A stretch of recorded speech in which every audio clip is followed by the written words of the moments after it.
M0FXB, welcome to my channel. So I had a question about removing a memory channel. I've got the instructions up, so let's do what it says. Number 1, press the VM key to get it into memory mode, which we've just done.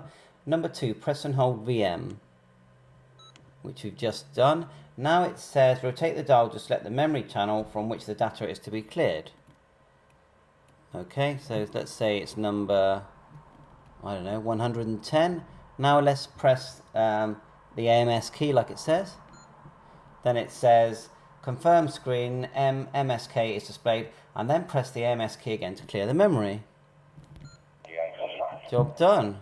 I think it is a bit weird. It doesn't really show you what you're clearing. So let's say we want to clear number 3, which is GB3BB. So we'll do it again. Press VM. Yes, we have.